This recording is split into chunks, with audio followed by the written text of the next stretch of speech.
É isso, Gabriel? Isso. Começou, gravar.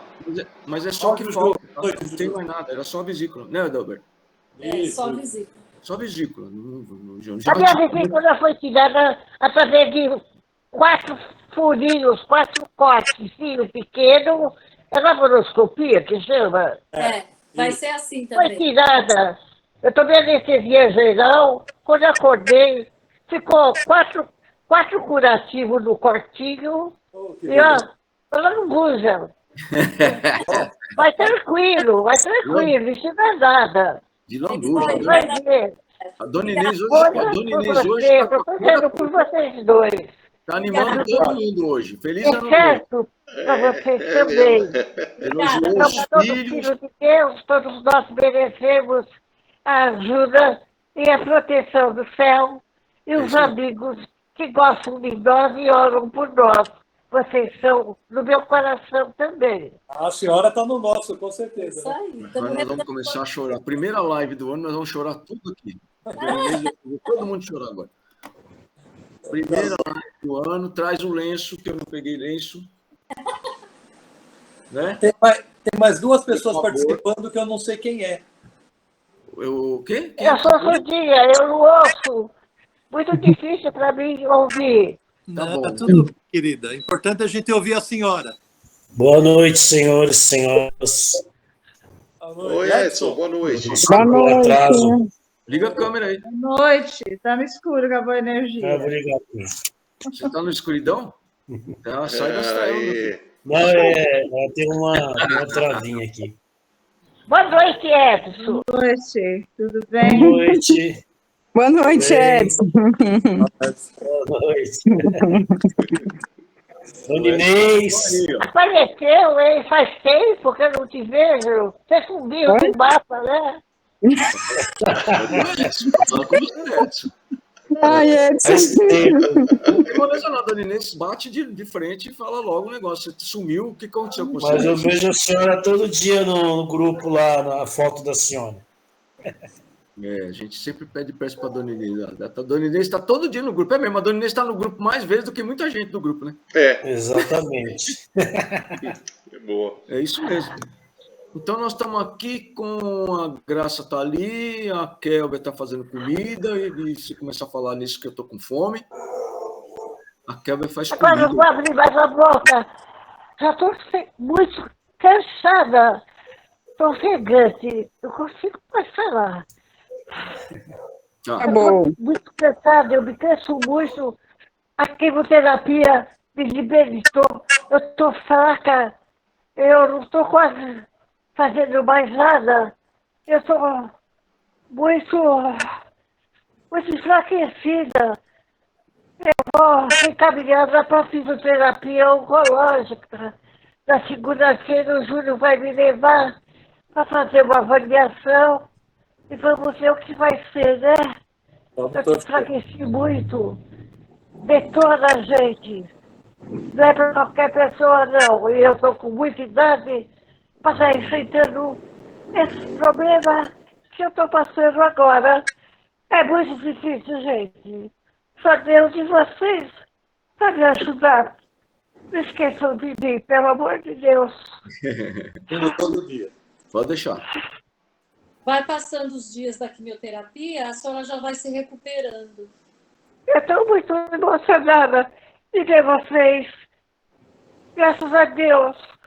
Graças a Deus. Sim. Acho que ela tá ouvindo muito pouco a gente, né? Então, provavelmente vai colocar o celular perto do ouvido para poder ouvir a gente, tá? Então, vamos fazer o seguinte. Para começar a conversa, vamos fazer uma prece para a Dona Inês, tá certo? Ótimo. Então, vamos elevar o pensamento a Deus Jesus.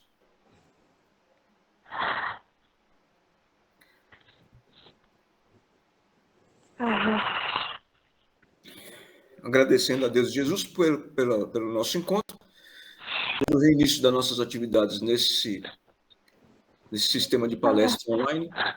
E nós vamos pedir que todos, com o sentimento de caridade,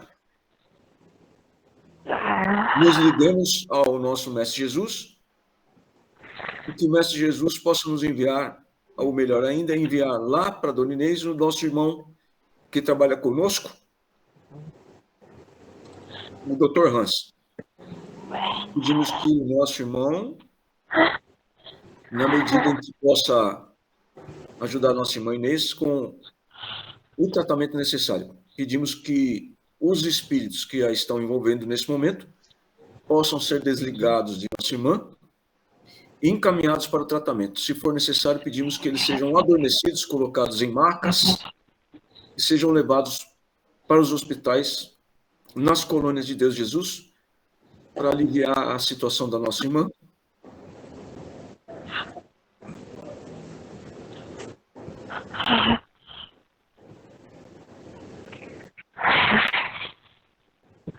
Pedimos que a prece que Jesus nos ensinou possa fortalecer esses irmãos trabalhadores de Deus Jesus e envolver a nossa irmã Inês também. E durante o tratamento, e principalmente após o tratamento, ela possa ser envolvida pelo recurso que cria e mantém um reduto fluídico energético de alta intensidade para protegê-la do assédio dos espíritos necessitados.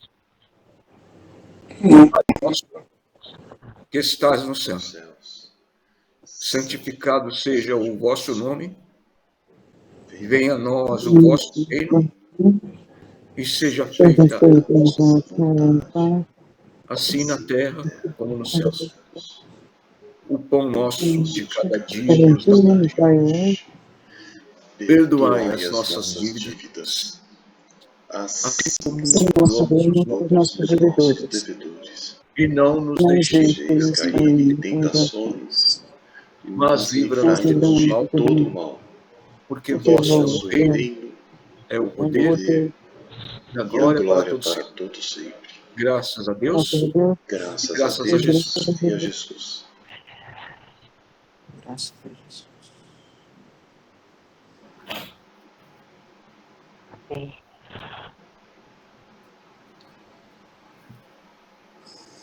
Bom, então é o seguinte, nós temos uma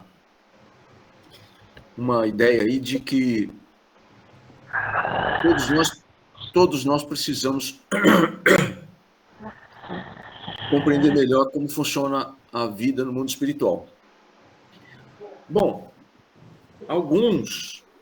aliás, muita gente no espiritismo não entendeu muito bem as coisas, não é fácil de entender, né? Precisa se dedicar ao estudo e ao trabalho para entender as coisas que o espiritismo trouxe.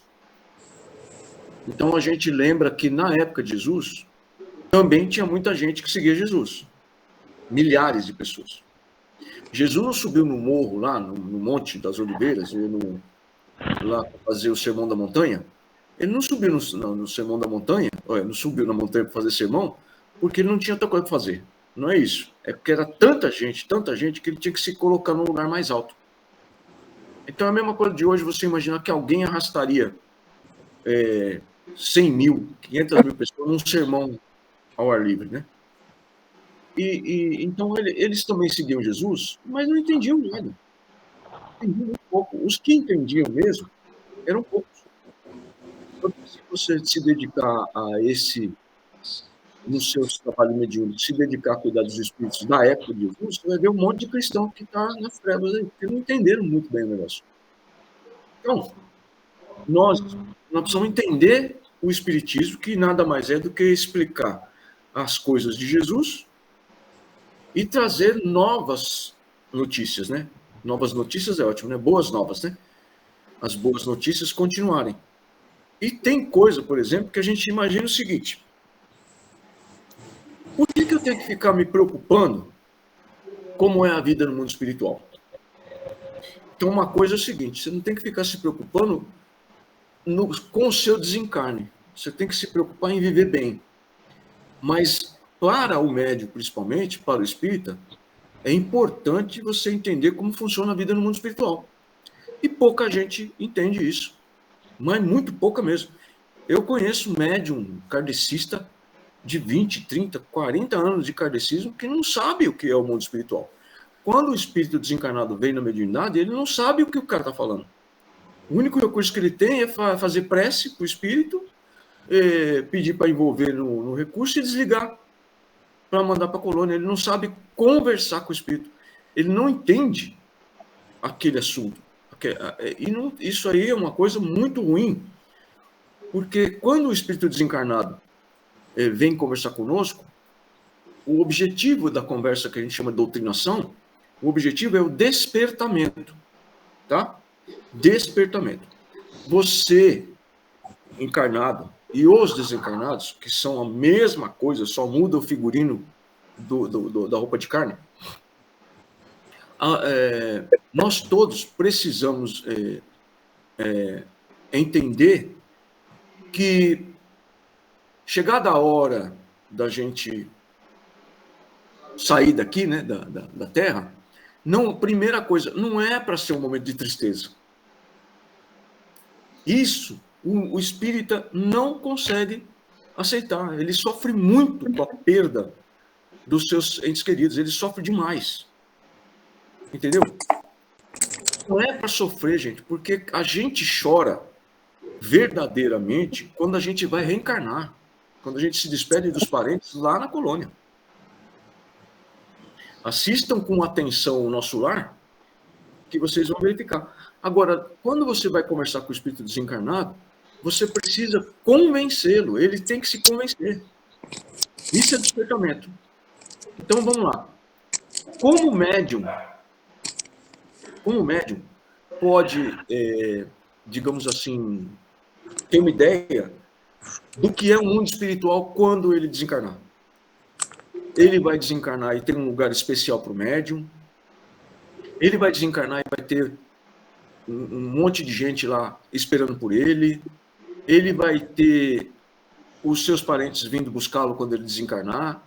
Enfim, como é a vida no mundo espiritual? Como o médium vai encontrar o mundo espiritual? Ou como o mundo espiritual vai recebê-lo, melhor ainda, quando ele desencarnar porque ele é médium? Né? Então, nós temos que voltar a esse assunto de entender o que o Espiritismo trouxe. Por que até hoje a gente cuida de muito, mas se a gente fosse dedicar na reunião a cuidar de despertar os espíritos da época de Jesus, nós não vamos fazer outra coisa, viu? Porque são milhares, né? Talvez a gente dê sorte de tratar um e despertar milhares, mas é muita gente, tá? Bota gente nisso aí. Que a gente imagina que lá em Jerusalém, onde Jesus passeava, é um lugar com pouquíssima gente, né? Não era não, viu? Primeiro que Jerusalém era o centro comercial daquela terra toda. Todo mundo dos países vizinhos passavam por Jerusalém. Tá? Você pode contar em milhões de pessoas que passavam por ali. E muitos vinham, inclusive ali, além da parte comercial, eles vinham por ter ouvido falar de Jesus. Por que isso é importante? Porque os caras que seguiam Jesus eram muito poucos, são aqueles que, quando desencarnaram, né, encontraram no mundo espiritual, logo de cara, o auxílio que eles precisavam. Tiveram um desencarne tranquilo, já encontraram logo os parentes. Vocês assistiram aquele filme do Paulo? Aquele, né, Paulo, como é que é? Paulo de Tarso, como chama lá, Adalberto? O Apóstolo de Jesus. O Apóstolo de Jesus. Esse que teve, né, mais recentemente, antes da pandemia. E vocês verifiquem no final do filme, quando ele desencarna. Ele desencarna e encontra um monte de gente que ele matou. E ele percebe que tem um cara atrás dele, que é Jesus. Né? Porque o Paulo, o espírito Paulo, é um cara gigante, tá? No mundo espiritual. Ele não é qualquer coisa, não. Se você for comparar o tamanho de Paulo como espírito aos outros apóstolos, você vai verificar a diferença de Paulo, inclusive aquele que ficou, talvez, né, mais famoso positivamente, que é o Pedro. Na verdade, transformaram Pedro num ícone para fundamentar o papado, tá? Mas se você verificar a história de Paulo, Quem já leu aqui Paulo e Estevão? Tem que caprichar mais aí, viu, gente? Vocês precisam se inteirar. É disso que nós estamos falando. Olha, nós temos hoje tudo na mão. Então, imagina os caras na época de Jesus que não tinham nada. Eles não tinham base nenhuma. Tudo aquilo era novidade. Então, o cara chegou e trouxe um monte de boa nova para quem nunca tinha ouvido falar muito sobre isso. Aliás, quase nada, né? A Maria da Graça levantou a mão ou foi um acidente? A Graça levantou a mão. Eu levantei, eu já li o Paulo Estevão. Ah, tá bom. Porque eu não estava conseguindo tirar do viva voz para te responder. Não, é que estava conseguindo tirar do mudo, desculpa. É que quando você levantou a mão, provavelmente não tinha imagem sua aqui. Mas o Paulo Estevão, ele vai contar para vocês uma história. Olha, para vocês terem uma ideia. O Paulo Estevão, o livro, foi eleito, fora do Brasil, ele foi eleito como o maior romance espírita do mundo, jamais escrito. E não foi o Brasil que elegeu, hein? Foi eleito lá fora. O maior romance espírita já escrito no mundo. E você vai contar na sua casa espírita, no seu grupo, de cada 10 pessoas, 3 ou 4 que leram. Então você imagina o seguinte, tudo isso que nós estamos falando revela como é o mundo espiritual.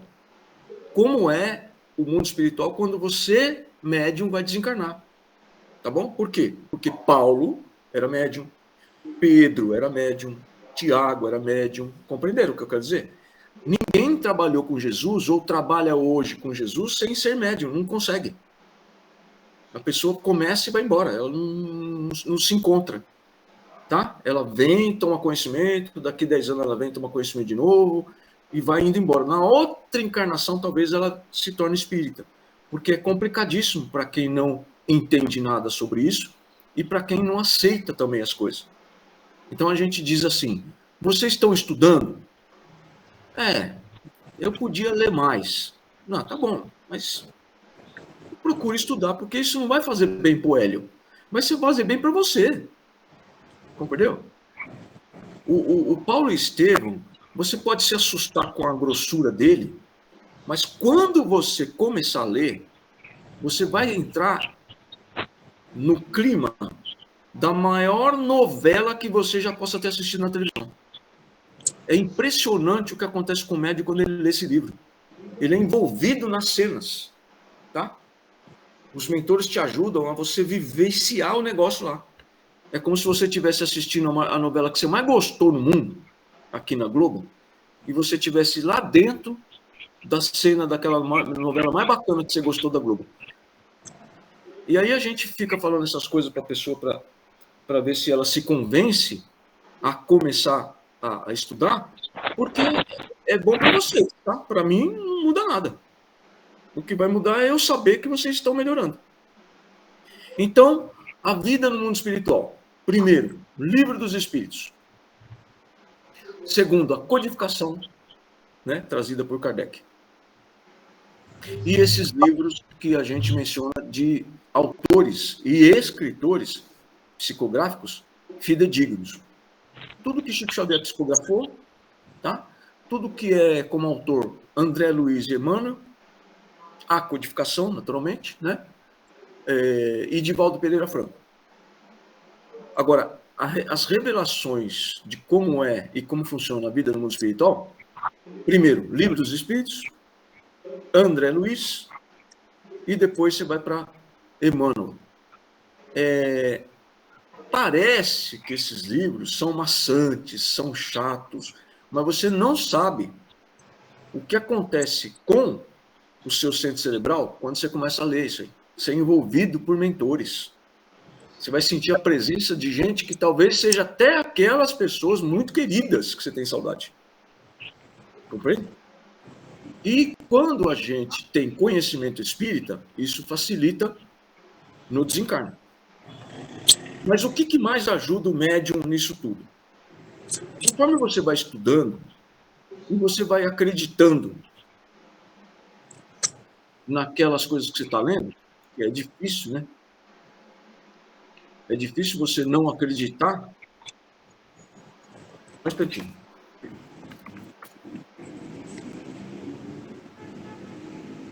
difícil você não acreditar, né, num livro que Chico Xavier escreveu, você concorda? Quem é que pode desconfiar de Chico Xavier? Né? É só sendo louco, né? Ou não sendo espírita, claro.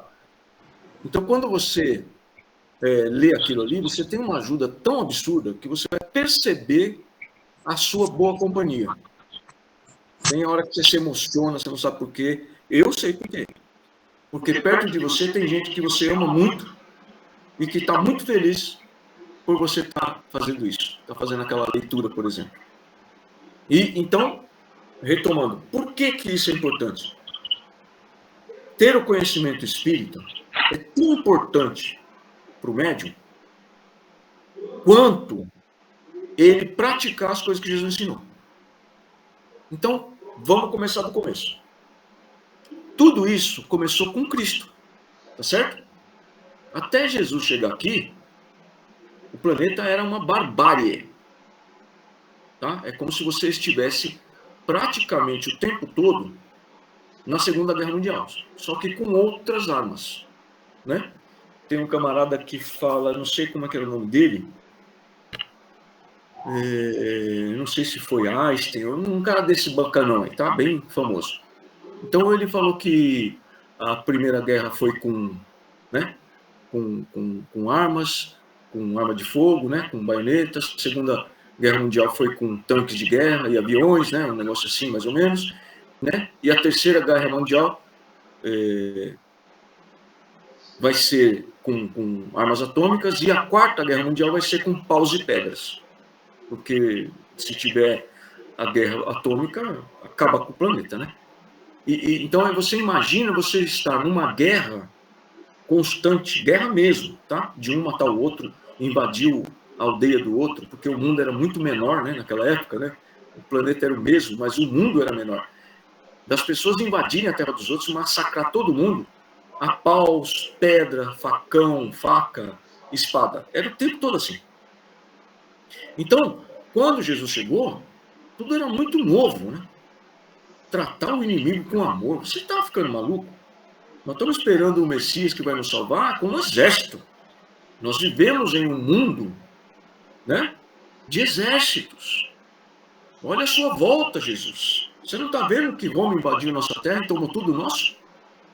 Nós precisamos nos defender dos romanos. Nós precisamos de ajuda material, bélica. Ajuda para revidar e acabar com esses romanos todos e expulsá-los da nossa terra. A vida lá, gente, era assim. A maior parte das pessoas não tinha chinelo. Aliás, não existia chinelo, tá? Como a gente conhece. O cara, para ter um calçado no pé, ele era lá do templo, viu? Não era qualquer um que tinha um chinelo no pé. Eu não acho que o cara usava aquela roupa, aquelas toalhas em volta do corpo porque era bobo, né? Tinha gente que usava seda e outros que usavam os retalhos. A maior parte das pessoas, vocês vão ver em alguns filmes aí, retratando os apóstolos, eles não usavam nem camisa. Eles mal tinham lá uma espécie de saiote para usar. Era uma pobreza, uma miséria desgraçada. Você imagina viver num lugar daquele? Onde todo mundo se mata? Então a esperança do povo era como você ter hoje um fanático religioso. Se pega a Deus. Né? Ele se pega a Deus. Você vai numa igreja aí dos nossos irmãos evangélicos, essas igrejas mais radicais, o cara doutrina a pessoa e o que ele falar que é sagrado, o cara não vai acreditar. Imagina 2000 anos atrás. Quando o chefe dos fariseus falava para o cara, você quer falar com Deus, você tem que vir falar comigo, tá? Inclusive, se você falar com Deus sem passar por mim, você está morto. Você sabia disso? Que você era proibido de falar com Deus sem ser intermediado pelo cara lá, se pegassem? O negócio era punk. E a gente matava todo mundo daquela aldeia, tá? Primeiro porque nós precisamos fazer isso para nos defender. E depois, por pura ambição, porque nós fomos conquistando as outras aldeias, fomos tomando tudo que eles tinham, e o lugar era selvagem. Então, quando Jesus chegou, não dá para entender muita coisa. Seguiam Jesus? Um monte de gente seguia. Era a esperança daquele povo. Jesus trouxe para aquele povo miserável a esperança de uma vida nova. Olha, você está sofrendo aqui na terra, Mas quando você morrer, você vai para o céu. Dava para explicar mais do que isso naquela época? Não, ninguém entenderia. Existe um mundo espiritual, gente. Eu sou Jesus e eu sou de outro mundo. Eu vim de outro mundo a pedido do meu pai para ajudar vocês. Ele ia ser assassinado na hora. Não ia precisar aquela perseguição toda, né, dos fariseus. Então ele tinha que falar do jeito que pudesse na época. Que não resolveria muito, mas era o início de uma nova história religiosa. Né?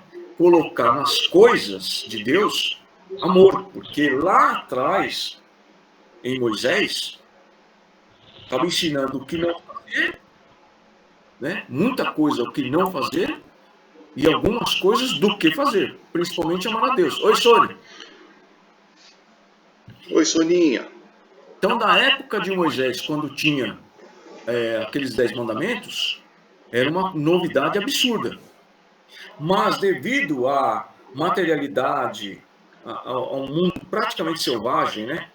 Foram 400 e poucos anos vivendo como escravo, as pessoas perderam aquela fé que tinha no Deus único, né? Até porque eles não acreditavam muito, tá? Quem acreditava muito lá eram os patronos, né? Os patriarcas, perdão. Os outros não acreditavam muito. Bom, aí quando você vai verificar a época de Jesus, eu gostar do cara, eu gosto. Ele está me dando esperança, eu vou seguir ele e vou ter fé. Muito bem. Mas daí a entender o que ele estava falando nas entrelinhas, não tinha muita gente que entendia isso. Tanto é que teve apóstolo, né? Teve apóstolo que traiu Jesus. Aliás, quando Jesus foi preso, não sobrou um, né? O único cara que acompanhou Jesus até um certo ponto foi Pedro. Pedro foi com Jesus até chegar lá no templo, para falar com os camaradas lá, com os fariseus. Tá certo? Com o chefe do Sinédrio. Pedro ficou esperando num lugar, foi o único que acompanhou Jesus até a página 2. Porque quando alguém apontou para ele e perguntou se ele estava seguindo Jesus, ele falou, não, nem conheço. Se o cara, né? Se um cara desse tivesse realmente despertado totalmente, porque não é qualquer pessoa, é um baita espírito, Pedro é um baita espírito. Se ele tivesse despertado, entendido o que Jesus falou, ele ia ter medo de morrer, gente? Lógico que não. Então vamos dizer assim, alguém aqui tem medo de morrer? Quer dizer, eu tenho medo, eu não gostaria de sentir dor, tá? Porque ninguém é besta aqui, né? Quem é que gosta de dor? Eu não gosto de dor.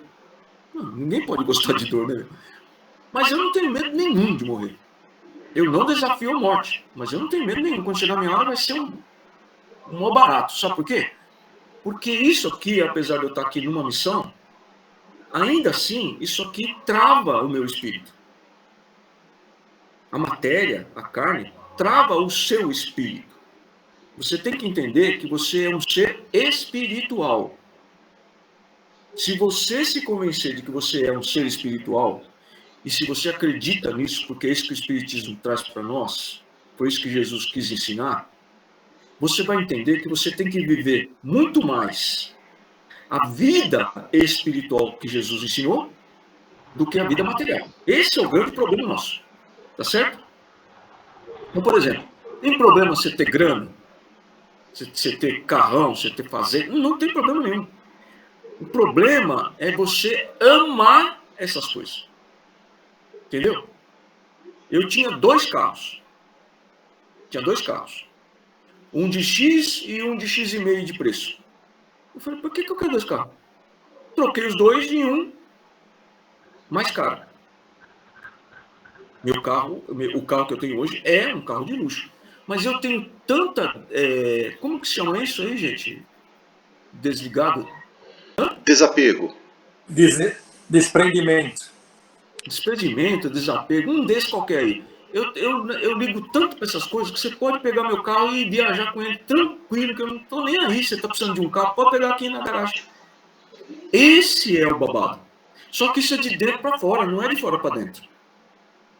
Compreendeu? Isso você vai ter que exercitar. Entende? Então, você tem uma grana guardada, ótimo. Você tem dinheiro para comprar um apartamento, maravilha. Tem dinheiro para trocar de apartamento, ótimo. Mas você tem que saber que isso aí não pode prender você. Você veio aqui para usar a matéria, para o seu espírito evoluir. Saca só. Por que o meu espírito tem que evoluir? Eu estou na matéria. Eu tenho que viver a matéria o máximo possível. Não, você veio aqui para melhorar a sua condição espiritual. Ou seja, a vida espiritual é que interessa. Para eu melhorar as minhas condições espirituais, eu tenho que viver bem na matéria. Eu tenho que usar bem a matéria.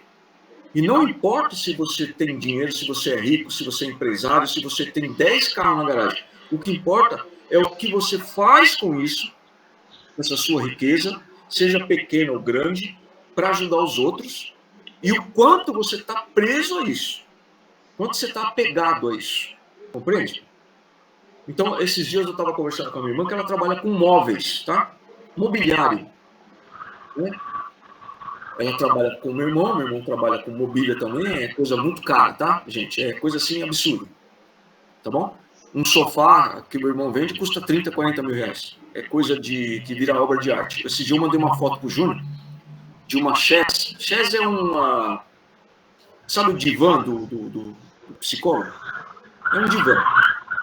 E eu mandei pro Júnior uma foto de um divã do Oscar Niemeyer. Eu não sei nem falar o nome do cara. Custa 68 mil reais. É uma obra de arte. Tá? O meu irmão está nesse patamar dali, ele poderia até ter isso aí, mas ele está dali para baixo. Ele só não tem esse tipo de móvel porque não tem meia dúzia no mundo. Para dizer a verdade, da meia dúzia que eu ouvi falar que tem, 4 estão em museu. Então, quer dizer, não tem preço, né? O museu não vai vender aquilo para... E a minha irmã trabalha com mobiliário. E aí eu estava conversando com ela sobre esses assuntos assim, de coisa cara, de coisa sofisticada, né? As pessoas compram um móvel e ele acaba tendo, eles acabam tendo, como é que se fala isso? Como é que é? Não sei o que é afetivo. Como é que é? Valor afetivo. Entendeu? A pessoa acaba dando afeto a uma coisa. Valor afetivo é isso, não é? Eu tenho valor afetivo, eu tenho afeto por vocês, por gente, por pessoas. Tem gente que tem valor afetivo por uma bicicleta. Hoje o Júnior está aqui, não sei se vocês perceberam, mas ele está lá no andar de cima. Ele não morreu, não, está aqui no andar de cima, aqui em casa. Né? E ele estava olhando a bicicleta e falou: ô doctor, essa bicicleta aqui é aquela i10, o Edson também já viu a minha Monarch crescente, ficou apaixonado. Eu falei: ó, mas tá tudo à venda, vou vender tudo. Ninguém usa. Então, quer dizer, para que eu quero uma Caloi crescente se eu não uso? Entendeu? Eu andava de bicicleta antes da pandemia, mas andava muito pouco também. Eu andei mais há 10 anos atrás, agora eu nem pego mais, eu não tenho nem tempo para andar de bicicleta. Então, assim, a bicicleta foi feita para pedalar nela, não é verdade? Pô, foi feita para pedalar, para me exercitar, para ter saúde. Ocasionalmente, eu encontrei uma bicicleta da minha época de infância que eu não podia ter, infância não, adolescência, né? Porque Caloi 10 não dá para uma criança, né? Tem que ser adulto. Como eu não podia ter, eu comprei depois que eu podia ter, mas para andar. Andei muito nessa bicicleta que o Edson e o Júlio conhecem aqui. O Adalberto também deve ter visto. Então, esse pessoal que veio para casa viu essa bicicleta no quintal aí. Só que é o seguinte, né? Tá enferrujando, eu não ligo. Gente, eu não sou melhor do que ninguém, eu não ligo para essas coisas. Por isso que eu vou vender tudo. Para que eu vou ficar com o negócio aqui guardando poeira, estragando, com gente que, inclusive, né, pagaria uma boa grana por ela. Então, vamos fazer um pouquinho de dinheiro, né? Porque a gente sabe, com essa grana a gente faz coisa mais útil. É o desapego. E a minha irmã, ela fala assim: eu já fui em casa de cliente para fazer orçamento, para reformar os móveis dos caras. Você vê os móveis da pessoa, não é possível, a pessoa ama o móvel dela. Tanto é que a pessoa não deixa você retirar o móvel, levar para a sua oficina para fazer orçamento. Você vai ter que fazer orçamento na casa dela. Porque se ela não gostar de você, e não tiver certeza que você vai tratar bem do móvel dela, ela não vai mandar o móvel para você. Agora, veja bem, você vai tratar bem meu móvel? Você vai tratar bem do meu sofá? Como assim, gente? Eu vou reformar o seu sofá. Você está mandando o seu sofá para mim para eu dar beijo nele, pegar ele no colo, botar ele para dormir. Nós estamos pegando, gente, amor afetivo por coisas. Compreendeu? E nós estamos, nas casas espíritas, falando exatamente o contrário. Nas casas espíritas, estão falando, não se apegue às coisas. Trate bem todo mundo. Tenha paciência. Ame o próximo. Você está nessa família porque é aí o seu lugar. Compreendeu? Você tem conta para acertar. Você tem dívida. Então, a história toda. Alguém aqui, além de mim, e além de mim por várias vezes, já teve o CPF sujo por dívida? Difícil alguém não ter. Né? Quem que teve ou está com o CPF comprometido, sujo, que a gente fala, não gostaria de limpar o nome? Não é verdade? Veja, nós estamos falando de coisa material, mas quem é que não gostaria de ter o CPF limpo? Ou seja, quem é de nós que tem uma dívida com um banco, né, com uma financeira, ou um empréstimo pessoal, que não gostaria de pagar a dívida? Quem é o louco que não gostaria de pagar a própria dívida? Não é verdade? E nós estamos pagando a nossa dívida espiritual na família que nós nascemos, gente. Porque todo mundo acha que na família, todo mundo, entre aspas, acha que na família, todo mundo tem que se dar bem. Compreendeu?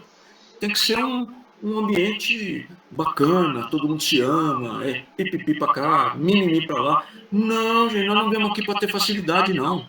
Presta atenção. As suas maiores dificuldades que você enfrenta hoje são exatamente aqueles problemas que você veio para sanar.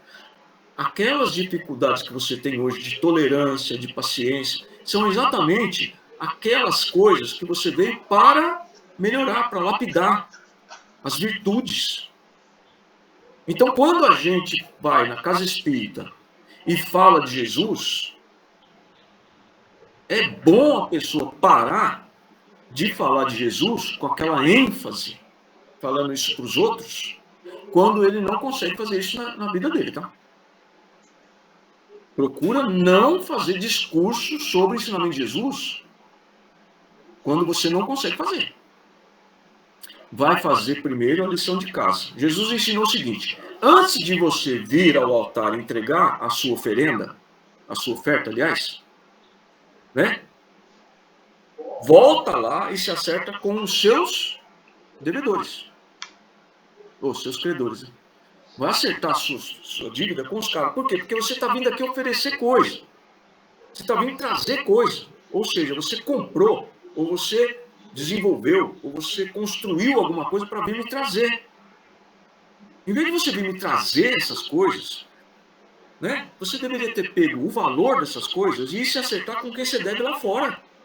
Não adianta você oferecer coisa para Deus devendo para os outros lá fora.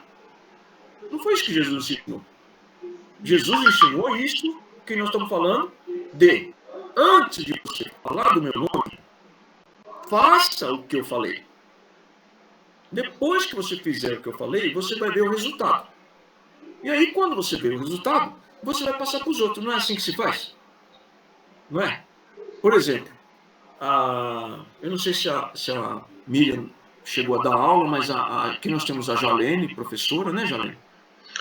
Nós temos a Sônia, que tem seus alunos lá, né? As pessoas que fazem estagiários lá no trabalho dela. Então, de alguma maneira, a gente está passando para alguém um conhecimento, não é isso? Nós estamos passando o conhecimento. Antes de eu falar para a pessoa como que é que se faz um cálculo aí de regra de 3, eu preciso aprender a fazer a regra de 3, fazer a regra de 3, entender como que funciona, como que se dá solução para um problema com regra de 3, para depois ensinar o aluno. Já pensou o embaraço de uma professora, de um professor na lousa, ensinando a regra de 3, põe lá um problema, Pronto, então agora vocês vão desenvolver isso aqui. Mas, professora, a senhora não ensinou como que faz. Não, você vai descobrindo sozinho aí, porque eu também não sei fazer. Eu vou aprender com vocês. Não, não existe isso, né? Então, quando a gente vai passar o evangelho para alguém, é bom que a gente esteja em prática daquele evangelho. Porque senão não vai rolar, gente. Então, vamos lá. Todo mundo aqui já deve ter ido numa casa espírita e todo mundo aqui já deve ter passado por reuniões em que faz a leitura do evangelho segundo o espiritismo. Tá certo? E tem casas espíritas maiores aí, casas grandes, que tem inclusive evangelização de crianças. Né? Tem lá um tio, uma tia lá que fica com as crianças evangelizando as crianças. Olha, você pode expor o evangelho, apresentar o evangelho, você pode dizer como é a sua experiência, mas você não consegue evangelizar alguém. Isso é impossível. Né? Por exemplo, no direito, a gente diz que existe crime impossível. Né? O nosso irmão estudante, né, acadêmico de direito, Edson Araújo, só está o A aqui, é Araújo, não, Edson? É Araújo. Edson Araújo deve saber já, deve ter ouvido falar, se não estiver ainda nessa matéria, sobre crime impossível. O que é um crime impossível? Matar alguém que está morto. Não dá para matar alguém que já morreu. Certo? É um crime impossível. Então, quando a gente está passando alguma coisa para alguém, para ensinar, você precisa ter passado por aquilo, por aquela experiência. Não é possível alguém falar do Evangelho de Jesus, porque Jesus até falou, olha, toma cuidado quando você falar no meu nome, entendeu? Porque vai ter falso profeta para tudo quanto é lado. Então agora falta praticamente 10 minutos. Então agora nós vamos perguntar o seguinte: qual a importância disso tudo para a vida do médium? Então vocês vão me responder, no ensinamento de Jesus, sobre falsos profetas. O que para vocês é falso profeta? Quem quiser pode ligar o microfone, qualquer um, manda bala. Adalberto, que ligou ali o negócio. Você que apertou aí o negócio aí, fala. Não, é para participar. Então fala, o que é o falso profeta? É aquele que não faz o que Jesus nos trouxe de informação. Ou que não faz aquilo que a sua religião prega. Muito bem. Quem mais? Ou faz mau uso do que a religião fala. Né? Tá bom. Quem mais quer falar o que acha que é o falso profeta? Ele tenta passar uma coisa que, na verdade, ele não cumpre, né? Quer dizer, ele engana as outras pessoas, porque ele passa uma fé, um ensinamento que ele, na verdade, ele não cumpre. Isso, para mim, é um falso profeta. E tem muitos aí, né, que a gente vê e sabe disso. Muito bem. Quem mais tem uma... Eu acho assim também, falso profeta é aquele que usa o dom da mediunidade para fins financeiros. Ele usa o dom da mediunidade para se aproveitar das pessoas, da fé das pessoas. Eu acredito muito nesses falsos profetas, existem muitos. Tá. Quem mais? Quem é o falso profeta? Faço o que eu falo, mas não faço o que eu digo. Faça o que eu digo, mas não faço o que eu faço. A pessoa fala, mas age de outra forma. Isso. É fácil falar, fazer isso. É o que Jesus chamava de hipócrita, né, dos fariseus. Agora chegamos lá. E para vocês, o que é hipócrita? Hipócrita é todo aquele cara que fala de uma coisa, principalmente no que ensinamento de Jesus, e que fala coisas de Deus, mas na verdade ele está só falando da boca para fora. É assim, ó. Muitas vezes é melhor a pessoa procurar outra coisa para fazer. Espiritualmente, é melhor a pessoa procurar outra coisa para fazer do que ela ser, né, estar no espiritismo e ser, como a gente chamou agora há pouco, de falso profeta, que é aquele cara que fala de Jesus, mas não faz o que Jesus ensinou. E isso, gente, não é um problema grave, mas não é uma coisa assim que está de cada 100, um que faz isso, não. De cada 100, um é que cumpre ou faz o que Jesus ensinou ou faz aquilo que ele acredita, né? Ele acredita em Jesus, mas ele não faz o que Jesus falou. Se a gente não vivenciar o ensinamento de Jesus, é melhor a gente não passar essa informação, porque as pessoas que estão ali, principalmente os desencarnados, sabem que você está falando uma coisa que você não faz. Isso não é bom para você. Então, quando o médium desencarna, ele vai ter uma facilidade, por exemplo, de encontrar um parente amado de acordo com o modo como ele vivenciou os ensinamentos de Jesus. Tem médium que não é cristão, mas nós estamos falando aqui de um grupo espírita. Nós não estamos falando aqui para um povo que não é espírita, que é evangélico. Não é nada disso, porque a gente sabe que tem muita gente caridosa que não é espírita, lógico. Mas nós estamos falando de espíritas, nós estamos falando de médiuns do espiritismo kardecista, tá bom? Para ser bem claro. Todos nós que somos médiuns espíritas kardecistas, se complica muito quando nós falamos de Jesus e não fazemos essas coisas, principalmente, claro, na nossa intimidade. Né? Tem gente que é sensacional na rua com todo mundo. Mas dentro de casa o cara é um fascínio, né? Sabe? O terror, o cara toca o terror na família. Então, aquele pai de família é adorado por todo mundo na rua. Mas em casa ele é um crápula. Tanto que o filho, quando ouve falar, depois que o pai desencarnou, falou assim, mas como é que é? Você conheceu meu pai? Tava bom, hein? Cara gentil, gente fina, educado. Fala mansa, fala baixinho. Sabe sempre pedir licença, etc. Meu pai fazia isso? Não, acho que você conheceu um outro José Antônio. Foi meu pai, não. Ah, foi seu pai, sim, eu sei que ele é seu pai. Às vezes a gente se espanta como que a pessoa é na rua e em casa é um troglodita. Né? Isso aí é a pior coisa que existe. Por exemplo, eu sou muito gentil na rua e com todo mundo, mas eu maltrato a minha mulher. Entendeu? Para mim, a minha esposa, dentro de casa, é uma faxineira. Eu quero chegar em casa na hora do almoço e ter comida. Compreendeu? É isso que nós estamos falando. Essas pessoas espíritas, cristãos, kardecistas, que é o nosso grupo, né? Vai ter dificuldade, inclusive, para encontrar pessoas muito amadas, se elas não começarem a vivenciar aquilo que elas acreditam. Até porque isso é um absurdo, né? Se você acredita nisso, por que você não vivencia, pô? Você quer viver uma vida, sempre uma vida de ilusão? Isso não tem cabimento, né? Então tem que praticar, exercitar, tá? Se você não exercitar, você vai ter dificuldade quando você desencarnar. Você vai se deparar com um mundo espiritual que não é nada daquilo que você imaginava. Porque a gente imagina que nós vamos ter um desligamento maravilhoso, sossegado, tranquilo, porque eu faço meu trabalho, eu sou médium, eu trabalho, eu ajudo todo mundo. Tá bom, você ajuda todo mundo. E como é que é a sua vida particular? Né? Como é que é a sua vida no íntimo?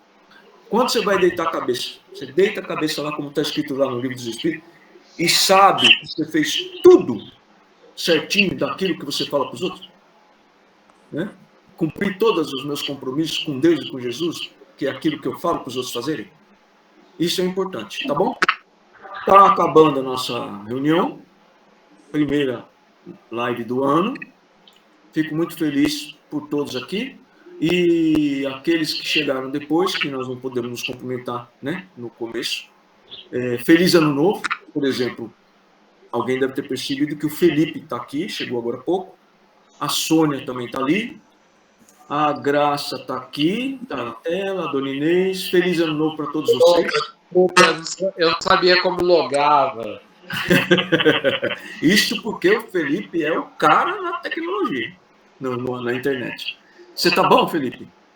Olha, eu fui até lá a casa presencial, bati, toquei o negócio, falei assim, não quero que eu entre. Voltei para casa aí. Não, você só errou o dia, é quarta-feira. Pois é, achei que era quarta hoje. Não, mas vai dar tudo certo, tá? Obrigado por você ter comparecido aqui, para pelo menos dar um alô para nós, viu? Imagina. Felipe trabalhou comigo lá na época do Adalberto, Júnior, Marli, Dona Inês, lá na Liga Espírita. Graça.